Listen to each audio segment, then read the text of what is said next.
At night, when the other engines are tucked away in their sheds, you can still hear the faraway call of an engine's whistles and the clickety-clack of train wheels turning. This is the sound of the post train. One train is pulled by Thomas and the other by Percy, as the loads were too heavy for one engine to do the work alone. The post is loaded into trucks at both the harbours, and the engines puff through the silent stations, delivering their precious loads.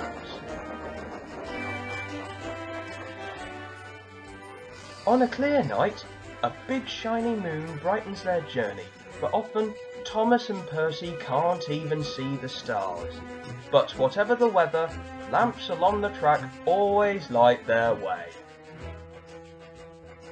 One night, Percy was waiting at the junction. The main line train was late.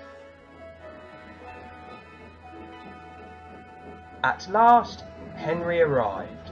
Oh, there you are. Where have you been? Sorry, the mailboat from the mainland was delayed. Come on, Percy. Let's make up for lost time. Percy puffed along the line as quickly as he could, but the sun was already rising as he finished his work.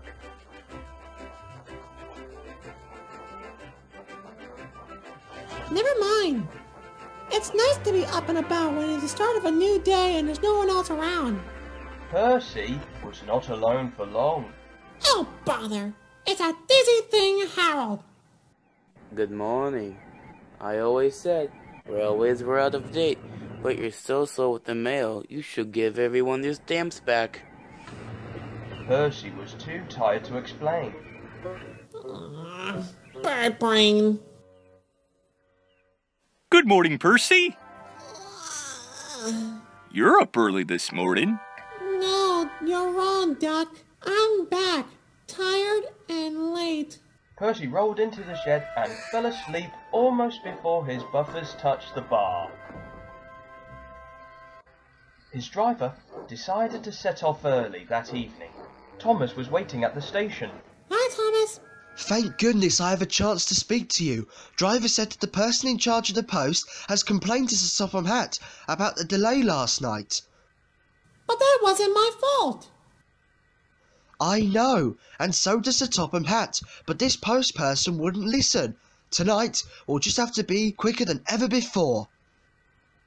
The engines were just leaving the station when they heard a familiar buzzing.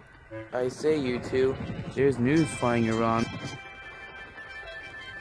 Where? All over the place. They're going to scrap the mail train and use me instead. Wings work wonders, you know, always. Rubbish. That night, everything ran like clockwork. Thomas and Percy steamed through the stations, making good time everywhere they went.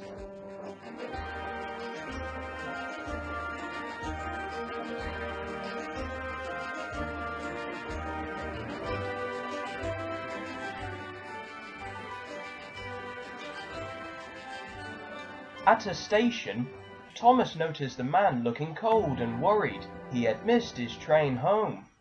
We can give you a ride, although it'll be rather uncomfortable. Thank you. Anywhere is better than sitting than here.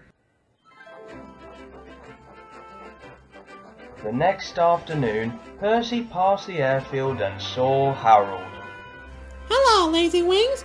Are you too tired to fly today? The wind's too strong. I've been grounded. You need rails. They work wonders, you know. Always.